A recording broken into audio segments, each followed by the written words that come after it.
Então temos um quadro difícil, ele não é um quadro dos mais fáceis, e é exatamente por isso que eu vou defender não o iluminismo do século XVIII, que é uma expressão importante, mas a luz da razão, a luz do discernimento, a luz do bom senso e do equilíbrio.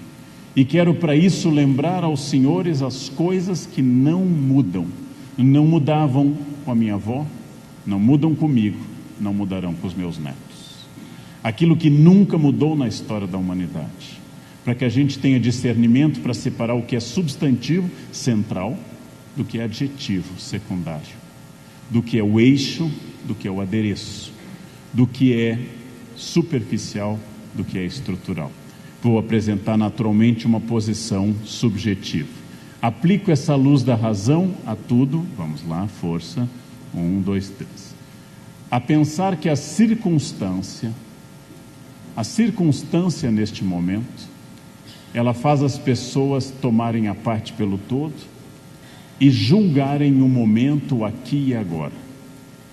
O momento aqui e agora, o que a filosofia chama de hic et nunc, o here and now, esse momento, ele passa. O que vai continuar daqui a 15 anos? Vocês continuarão. O curso que vocês escolheram, a carreira que escolheram, o emprego, a loja, a igreja, aquilo que vocês fazem, continuará. E toda a conjuntura política será outra, com novos políticos, cheios de energia e ideias. Quando eu paro diante da circunstância, eu esqueço que eu sou a linha contínua e aquilo é a linha passageira. Não dá para ignorar governos, mas não dá para gerenciar a vida em torno de governos. Não façam isso. Toda minha formação foi feita em meio ao caos político. Toda minha formação foi feita em meio à inflação, manifestações, inclusive no final da ditadura, atentados à bomba, ao OAB e assim por diante. Toda minha formação foi feita em meio a tudo isso. Apenas como professor maduro, eu peguei um pequeno período de estabilidade entre FHC e Lula, de crescimento. Mas isso foi atípico e já passou também. Voltamos ao normal. Circunstância é o que passa, o que fica somos nós. E dessa forma, eu preciso de pensamento crítico. Pensamento crítico me faz estar acima da média. Como garante Oscar Wilde, a maior parte das pessoas apenas existe. Você precisa viver. Consciência. Consciência do que eu quero, para onde eu vou. Consciência de tudo que me cerca. Consciência, por exemplo, que para poder ser crítico, tem que evitar o dogmatismo. Dogmatismo é aquele ponto que eu não me afasto, é aquele ponto que eu não abro mão, aquele ponto que paralisa meu pensamento.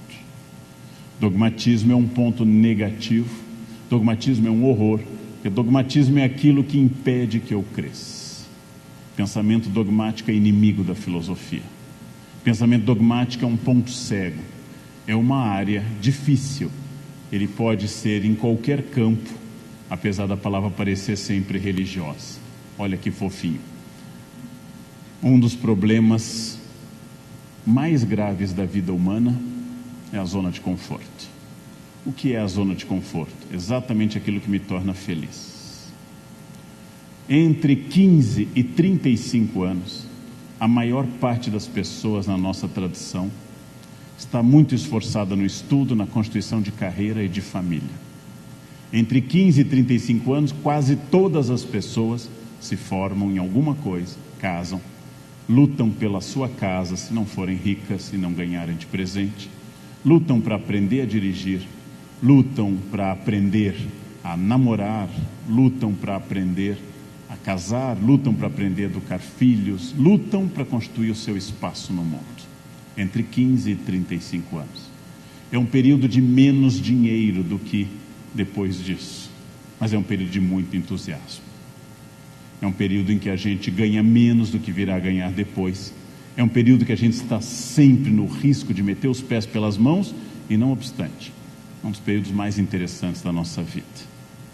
Entre 35 e 50 anos, quase toda a humanidade está estável. Não quer dizer que esteja bem, mas está estável. Inclusive quem está mal está estável onde está. Quem mora mal já está estável no lugar ruim. Quem tem um mau emprego está estável no mau emprego. Quem tem um mau casamento está estável no mau casamento. Esse é o momento que começa a zona de conforto. Esse é o momento, bom, eu cheguei até aqui, a energia começa a me abandonar. Para que eu vou fazer muito mais coisas? Aquilo que eu sei me trouxe até aqui.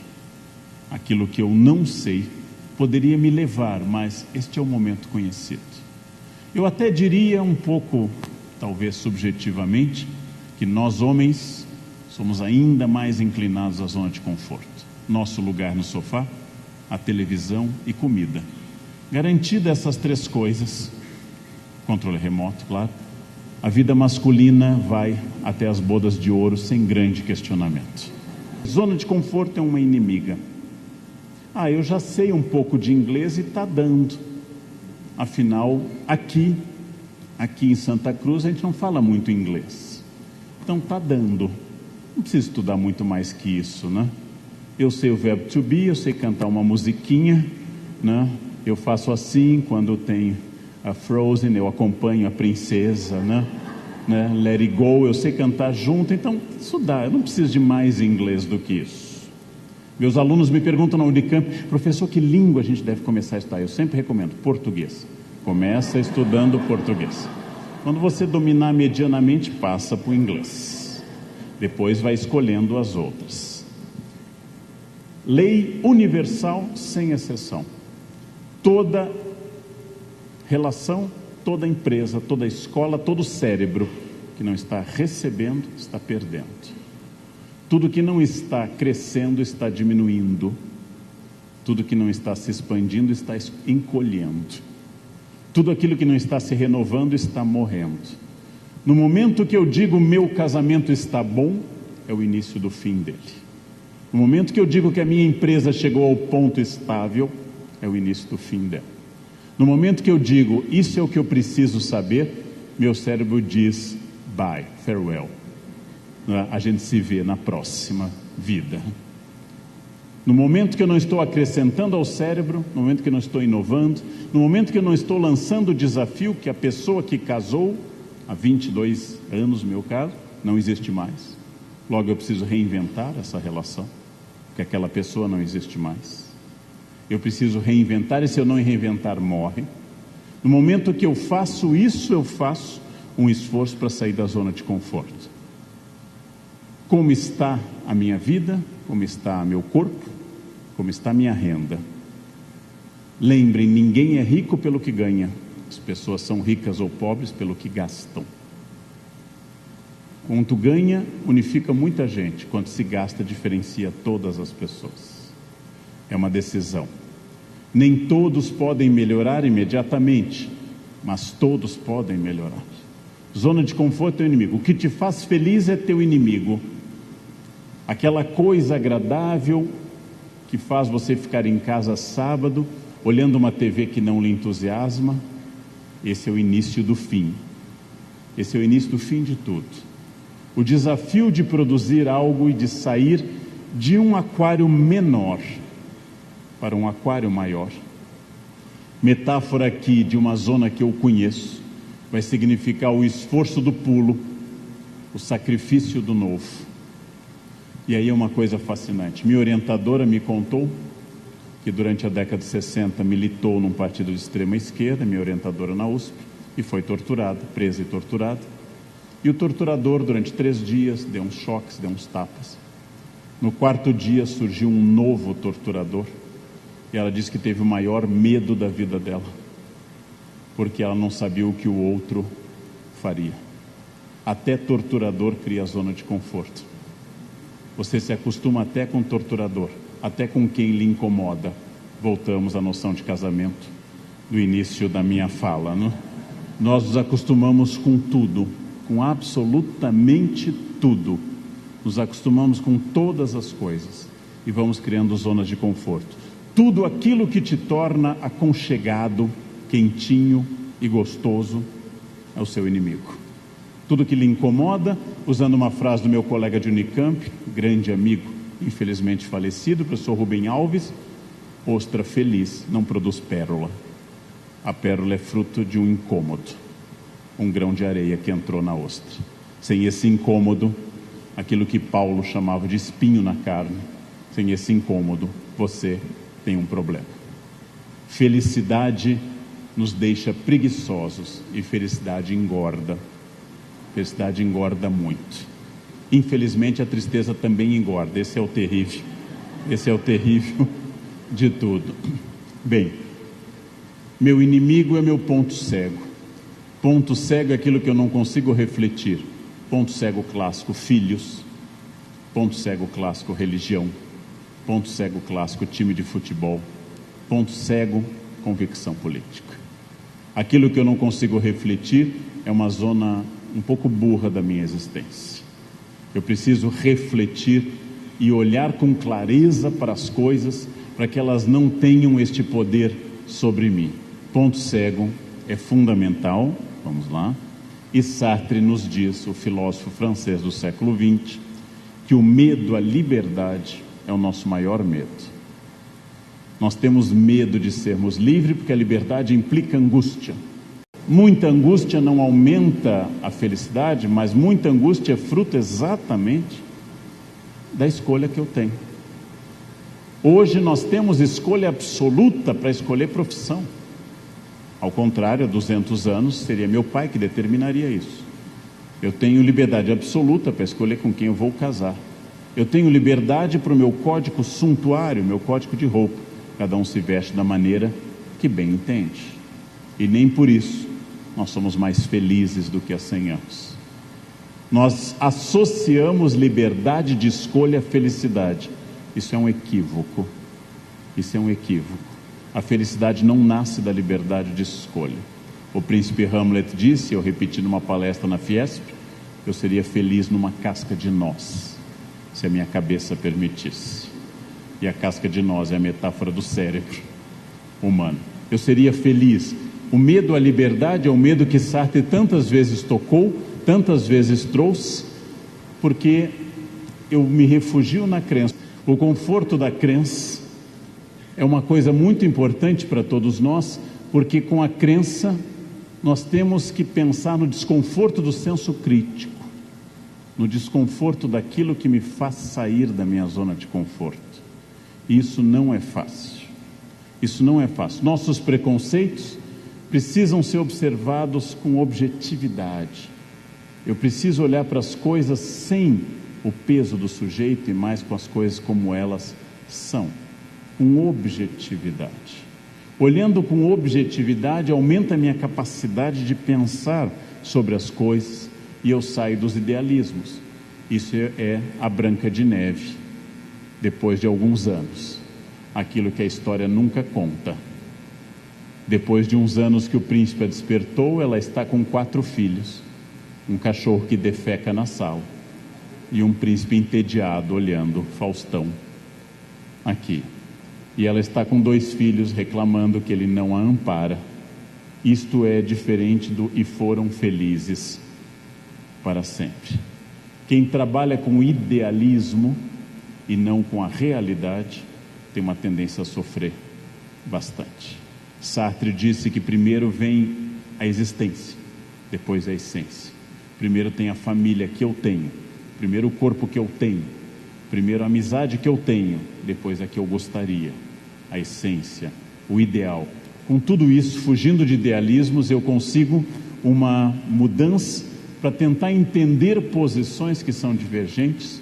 Eu adoro essa imagem, porque os dois estão discutindo e os dois têm razão. Um olha 4 vigas e o outro, de outro ângulo, olha 3. Levem em conta que numa discussão os dois podem estar corretos. E é por isso que a consciência produz o equilíbrio.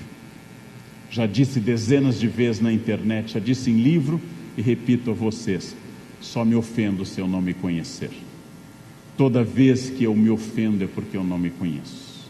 Ninguém pode me ofender se eu me conhecer, porque tudo que alguém diga de mim será verdadeiro ou falso, e nos dois casos não é ofensivo. Se alguém me gritar careca, eu direi, oh, sim. Não posso redarguir, não posso responder, não, eu sou cabeludo, eu não posso fazer isso. A pessoa está querendo um ataque, não quer dizer que eu entre nesse jogo. E para isso, para a discussão, eu tenho que diminuir a paixão. Isso é fundamental para o equilíbrio, para a justiça, para a família, para a escola, para todos os lugares. Diminuir a híbris, o desequilíbrio, a paixão, diminuir tudo aquilo que me torna mais dependente da paixão. Hamlet diz, me mostre um homem sem paixões e eu o seguirei, porque ele é senhor de si. Hoje de manhã eu vi um vídeo de um homem que provavelmente, eu vejo o jornal das 5 na academia, 5 da manhã, provavelmente atropelou um motoqueiro intencionalmente. Provavelmente teve uma discussão no trânsito e provavelmente ele perseguiu, matou o motoqueiro, abandonou o carro e saiu. Tomado de paixão, este homem estragou uma vida matando e a dele também. 1 minuto de pensamento, 1 minuto de cabeça tranquila, e ele não teria nem matado um ser humano, nem destruído sua própria vida. Abandonou o carro com aquela ideia assim, ninguém vai saber que sou eu. Aí abandona o carro com placa e documentos e sai correndo.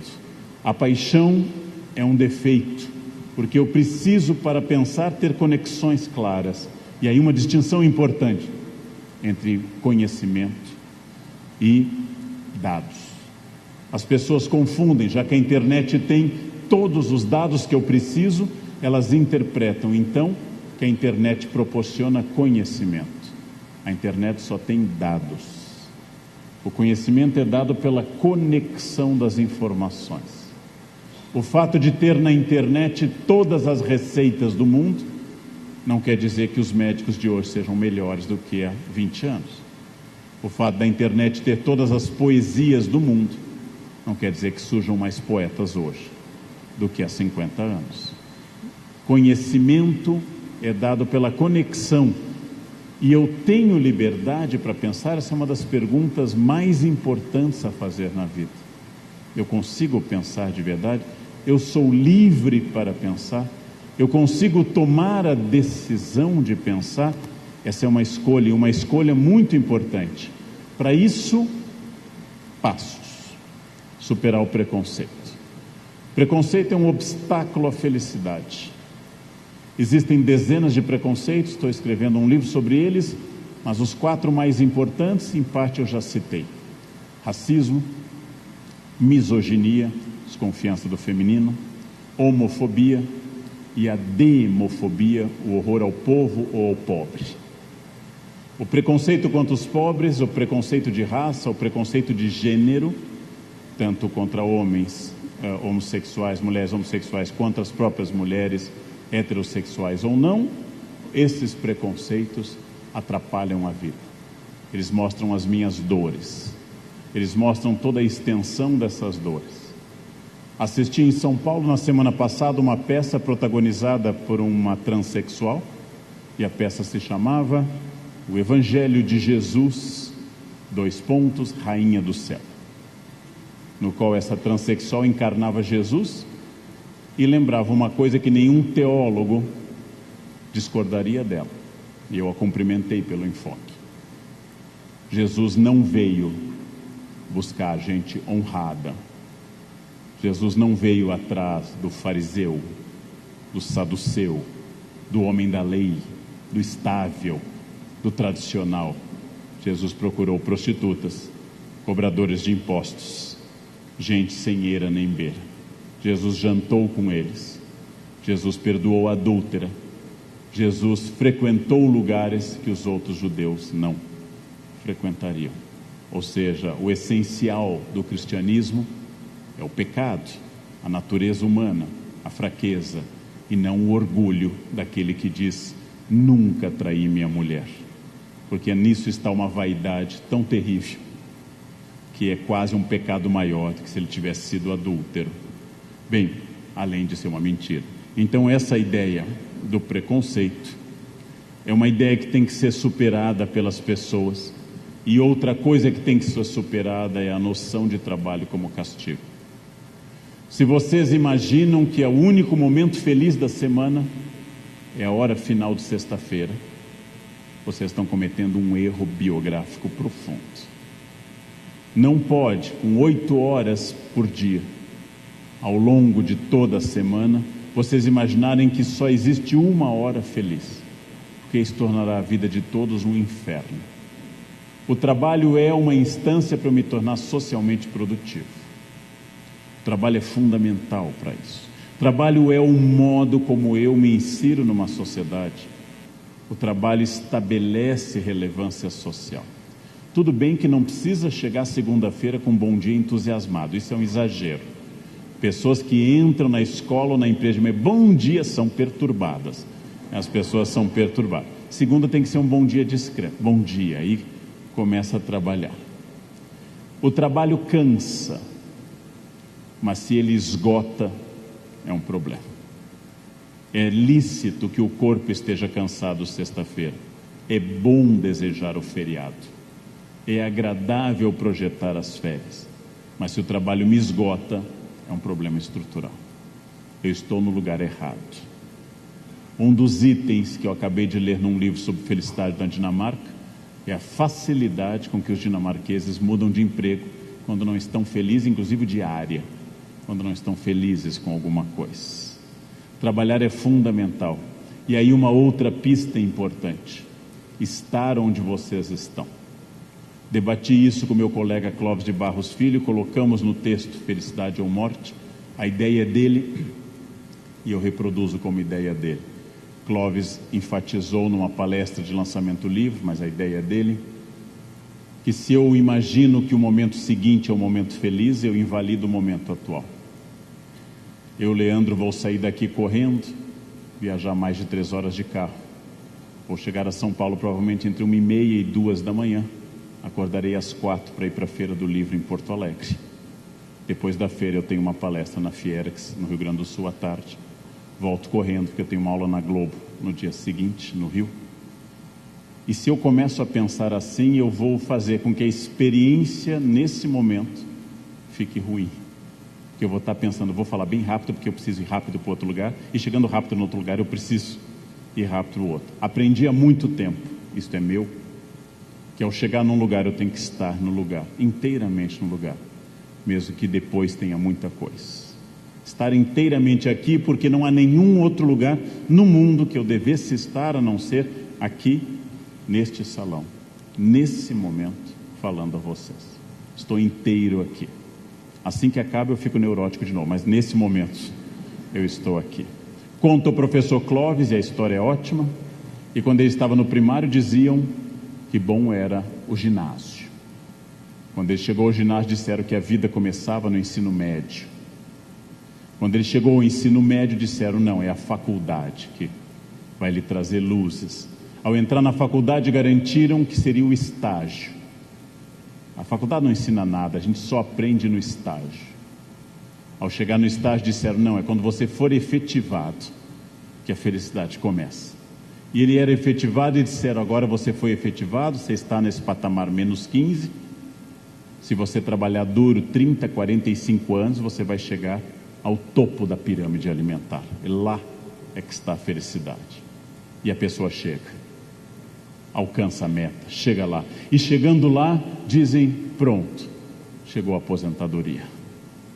Vamos fazer uma festa, pode ir para casa, porque a felicidade começa agora, em casa, sem precisar trabalhar.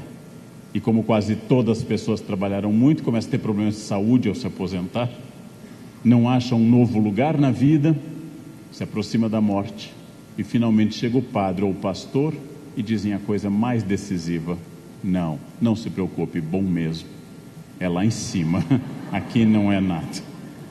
Essa ideia do professor Clóvis reforça que um dos segredos do bom trabalho e da boa oportunidade é estar onde você está. É isso que estraga o domingo à noite, quando as pessoas tocam a música do Fantástico e elas entram num estado de transe, vem chegando a segunda-feira. eu tenho que estar no domingo à noite em casa. Depois, na segunda, eu tenho que estar na segunda.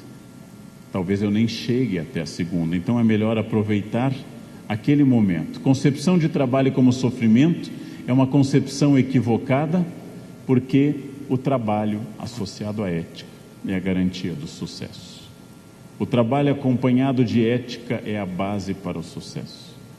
O trabalho e o esforço acompanhados da ética é aquilo que vai fazer o meu diálogo entre o mundo que eu quero, o ideal, e o mundo real.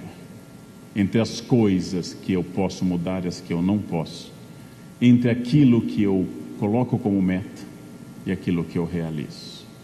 E isso é fundamental para eu ser feliz e não imaginar que antes era melhor. Quem não viu esse filme do Woody Allen, estou recomendando que veja. No filme Meia-Noite em Paris, há uma personagem que, por um recurso mágico, é transportado para Paris da década de 30. E lá descobre intelectuais de primeira linha, como Edith Stein, Picasso. Diz, nossa, essa é a Paris que eu gosto. Aqui a gente é feliz. E descobre que aquelas pessoas diziam que a verdadeira Paris, a mais legal, era da Belle Époque, das vésperas da Grande Guerra. E ele vai para Paris da Belle Époque e lá encontra Toulouse-Lautrec e outras personagens que estão discutindo o seguinte: não é verdade que a verdadeira Paris era no século XVI? A todo instante alguém está dizendo que era melhor no passado. Isso é uma espécie de fantasia. Isso é uma espécie de fantasia. É preciso pensar que nós vivemos num momento de fim de molduras, fim de limites, fim de pré-determinações, e que isso deve nos tornar felizes, porque eu sou mais livre do que nunca, e que essas molduras que foram eliminadas, hoje, é muito curioso, nunca fomos tão livres, e somos a geração mais deprimida da história humana, a maior consumidora de remédios para depressão, somos a geração que consome em larga escala medicamentos para depressão. E nunca fomos tão livres em relação a praticamente tudo. Somos livres, mas se precisarmos, temos Rivotril, temos Prozac, temos antidepressivos, temos calmantes, soníferos, para que a gente possa ser mais feliz ainda. Tudo isso, também somos livres nas redes sociais, para dizer se a minha vida vale a pena ou não, porque eu vou fotografar tudo, inclusive minha ida ao quilo. Vou fotografar o prato do quilo, vou postar, acrescentado do potássio, estou no quilo, kkkk. E as pessoas vão dizer se a minha vida vale a pena ou não, colocando likes e curtidas. Num dos episódios de Black Mirror, a vida é regida pela quantidade de likes. Você só pode entrar em determinados restaurantes se tiver um número X de likes. Você só pode gastar na loja se a sua quantidade de likes for expressiva. Na verdade, o que Black Mirror brinca é o que acontece hoje. Sua popularidade é medida por algo abstrato, que são os likes.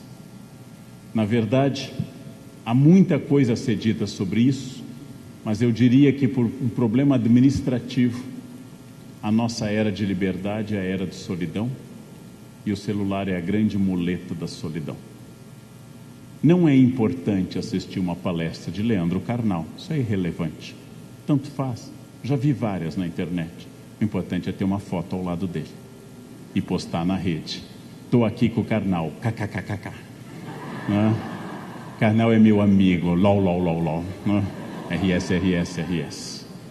Não é importante viver o momento, o importante é registrá-lo e publicar e lançar ao mundo a garrafa com a mensagem: você acha que a minha vida vale a pena? Porque são os outros que vão dizer isso. Então não é o meu narciso, minha vaidade, meu orgulho que está fazendo isso, é a minha insegurança e a minha fraqueza pessoal que estão buscando nos outros a resposta: a minha vida vale a pena ser vivida. E as pessoas viajam e postam, e elas jantam e postam, e elas vão ao parque e postam, andam de bicicleta e postam. A vida delas fica uma imensa postagem, e tudo vira uma posta imensa, porque ninguém mais vê nenhuma diferença em ninguém, e todos são felicíssimos, e todos riem, e todos vivem em festas, e todos estão bem. Ninguém posta um fracasso, que são coisas que definem a vida. Nunca houve no Face uma postagem simples de manhã: brochei, kkkk, nunca houve essa postagem. Mas saibam, não aqui naturalmente, mas em São Paulo há quem broche. Aqui naturalmente não, o interior tem mais força, mais respeito. Conduzindo a nossa conclusão, vou reforçar coisas que eu disse e introduzir outras. O que nunca muda no mundo líquido e nunca mudou, o que é totalmente fixo na espécie humana, o que não tem jeito aqui representado pelo homem vitruviano de Leonardo da Vinci, o que não tem jeito de mudar. Em primeiro lugar, a frase do filósofo inglês Francis Bacon: conhecimento é poder. O famoso Chico Toicinho, Francis Bacon, disse no século XVII, no livro Novum Organum, que aquilo que eu sei é a única coisa que não podem tirar de mim. Conhecimento é poder, o resto é roupa, é aparência. Conhecimento é poder. O que você sabe é seu, para sempre, absolutamente seu. O que você sabe lhe dá este empoderamento que é dado pelo conhecimento. Conhecimento é poder.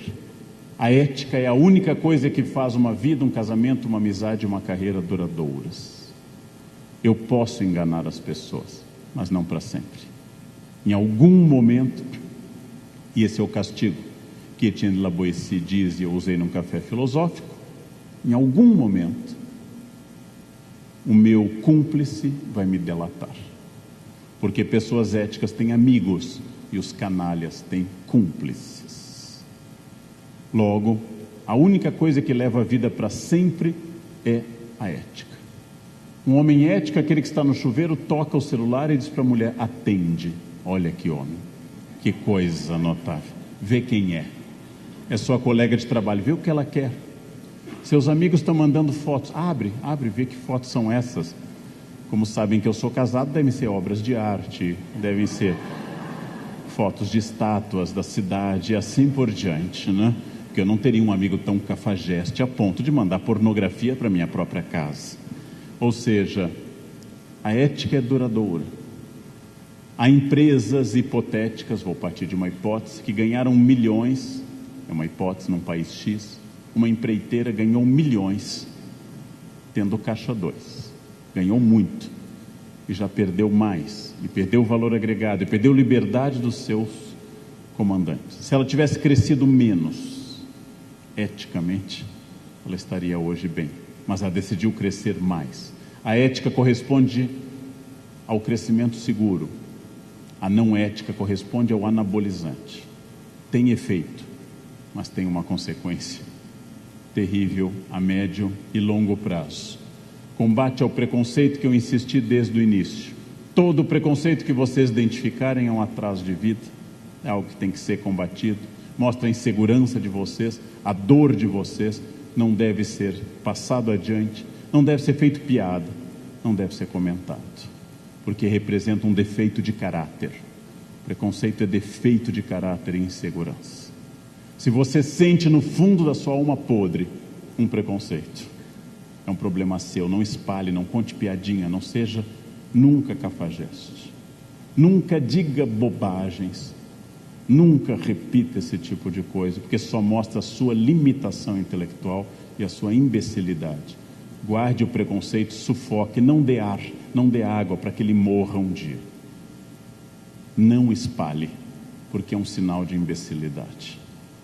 Toda pessoa preconceituosa é uma pessoa que tem medo, que morre de medo da mudança e da diferença. Se eu estou com a minha mulher em casa, com meus filhos, não me passa um minuto pela cabeça: será que o vizinho é gay? Vamos lá bater para saber se ele é gay. Não me passa pela cabeça um minuto, porque eu sou feliz. Mas se eu não sou feliz, ou mais provavelmente desejo o mesmo, eu vou me preocupar com a vida dos outros. Como Freud pensou, mas não usou essa palavra, o choque ou crime homofóbico, Freud não usa essa palavra que é posterior, mas a ideia é essa: o crime homofóbico é sempre o crime entre dois gays, um que aceita e um que não aceita a sua sexualidade. Sempre que alguém não aceita a sua sexualidade, incomoda, insulta, até bate ou mata naquele que aceita, porque não tolera ver a felicidade que ele gostaria para si. Atacar um gay é sempre vontade de dar ré no quibe, sempre, sem exceção, gente, sempre sem exceção. É sempre um desejo contido. Então o meu conselho, deem ré no quibe, não transforme só, transforme em amor, não façam isso. Preconceito é um atraso de vida, vida é determinada pelo esforço. Quando as pessoas me dizem, nossa, Leandro, você fala bem francês, você tem sorte. Eu tive a sorte de passar muitas férias estudando. Há muito tempo eu fiz um comentário que viralizou na internet sobre os pés da bailarina, que jeito, sorte, vocação é o nome que o vagabundo dá ao seu esforço. Quando ele não consegue fazer o mesmo esforço, ele diz que você tem sorte. Nossa, você cozinha bem, isso é talento. Imagina o número de horas que essa pessoa cortou os dedos, queimou a mão, errou a receita e teve que tentar de novo. Como você borda bem, isso deve ser vocação. O que tem de dedo furado numa boa bordadeira é incrível. Como você escreve bem, você nasceu assim exatamente. Eu saí da minha mãe já dizendo ser ou não ser, eis a questão, né? Foi exatamente assim.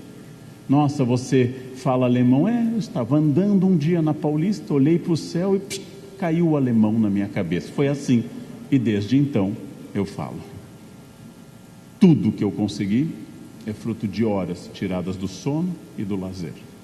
Tudo que eu consegui é aquilo que enquanto você estava na balada, eu estava estudando. Então, ou faz igual, mas não diz que é sorte, é esforço. Uns mais rápido que outros, em qualquer campo, mas todos podem. Todos absolutamente podem. Estratégia para chegar onde eu quero. Estratégia para estabelecer minhas metas. Estratégia para estabelecer o ponto seguinte que eu quero.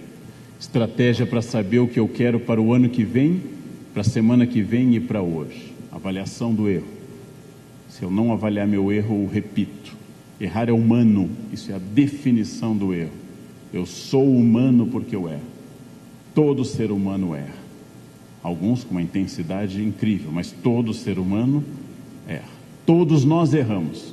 E a cada erro eu aprendi um pouquinho mais. E um conselho subjetivo importante.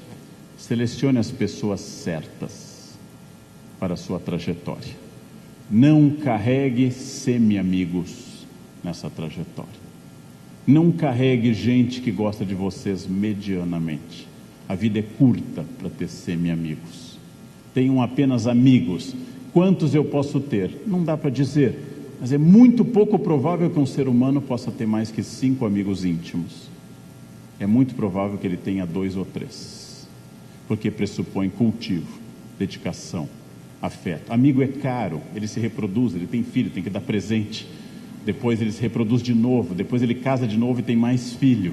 Depois os filhos começam a casar, tem que dar... É caro ter amigos, e não dá para ter muito. Só Roberto Carlos pode ter 1 milhão deles, porque é rico. Querem fazer um teste hoje ou amanhã sobre amizade? Reúnam as pessoas que vocês imaginam que sejam seus amigos e digam coisas positivas. Eu nunca ganhei tão bem. Estou com o melhor corpo da minha vida, estou amando, e corre o risco de eu fazer uma viagem internacional de primeira classe, e olhem para o rosto. Só os amigos dirão que bom. Os outros dirão, nossa, meio exibido, né? Tá. Porque quando eu estou com câncer, muita gente é solidária. Mas quando eu estou bem, eu vou medir ao afeto das pessoas. Só gente de fato afetiva a você se alegra com a sua vitória. A maior parte se alegra com a sua dor. Gente, eu acho que eu estou doente. Coitado, né? Você se cuidava tanto, né? Coitado, né? Perdi o emprego. Aquele que você tinha que era bom, né? Passou. Há muitos anos uma semi-amiga minha me disse uma frase extraordinária. Esta semi-amiga me disse, Leandro, você está bem, né? Está nas mídias, mas isso passa, viu? Isso passa. Vamos lá, uma figa no peito. Ou seja, Isso passa. Ainda não passou, mas isso passa um dia. Minha alegria será que passe depois dela. Ou seja, que eu morra pelo menos 1 minuto depois dela, para dizer no túmulo, não passou. É isso. É a vingança contra isso. Precisamos cultivar relações corretas. Precisamos reeducar financeiramente, porque dinheiro é fonte de sofrimento na vida. Eu ganho e gasto, e eu tenho que saber prioridades. 2 erros básicos: guardar demais, guardar nada. São 2 erros. Viver para guardar é a alegria das noras e dos genros. Quem vive para guardar alegra a 2ª geração. Será um enterro alegre, cheio de esperanças. Quem vive para gastar vai depender de nora e genro, que é pior ainda.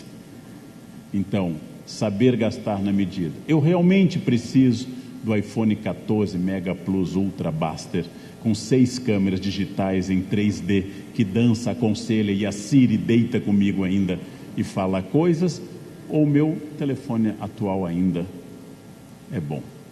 Realmente eu preciso trocar de carro, o carro está dando problema, ou estou cedendo alguma coisa? A viagem não será mais agradável se eu for a mais lugares, talvez em hotéis mais baratos? Ou se eu decidir ir a um lugar, em um hotel mais caro? Não importa a decisão, mas tem que ser equilibrado. E nenhum de nós praticamente foi educado para dinheiro. Conselho prático, acabei de dá-lo na Rede Bandeirantes. O corpo não precisa ser atlético. Pode ser, se você desejar, mas ele precisa ser funcional. E para um corpo funcional precisa de atividade até o fim. Para que eu não precise sair de uma cadeira com auxílio de 4 parentes, um guindaste e mais uma empregada puxando. Para que eu possa subir um lance de escadas sem um balão de oxigênio. Para que eu possa abrir uma porta, para que eu possa caminhar 2 quarteirões bem. O corpo, em condições normais, deve ser funcional e não atlético. O atlético é bom, é um bom desejo. Se alguém pode e quer, pode ser. Mas o corpo tem que responder aquilo, dentro dos meus limites, aquilo que eu quero. Ou seja, eu preciso pensar nisso. Sou o sujeito histórico, eu serei aquilo que eu quiser ser. Não existe sina. Eu sou um sujeito histórico, e sendo um sujeito histórico, eu tenho que saber que toda escolha implica perda, todo problema humano tem solução humana. Tudo que eu decidi implica perda. Decidir vir a essa palestra implica perda. Não vir implica perda. Comer o quindim implica perda. Não comê-lo implica perda. Fazer atividade física, estudar, implica perda. Não fazê-lo, eu sempre tenho que saber qual é a perda que eu desejo. Tudo que eu fizer implica perda. Se eu casar, eu vou perder 3,5 bilhão de pessoas, que é a metade ideal da humanidade, que estaria disposta a casar comigo. Se eu não casar, aí eu perco todo mundo, vou virar um solteirão, mas vou perder todo mundo. Ou seja, tudo implica perda. Tudo tem um custo.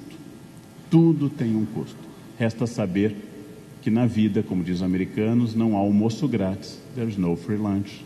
Tudo implica um preço. Ou como dizia minha outra avó, de graça só tem uma coisa: queijo na ratoeira. É a única coisa gratuita. Tudo tem solução humana e, como tal, eu preciso evitar a má fé que é atribuir a terceiros. Por que você não progrediu? A minha família não é de progresso. Nossa, mas você é muito atrasado. Minha avó é de Porto Seguro. A gente não consegue chegar na hora.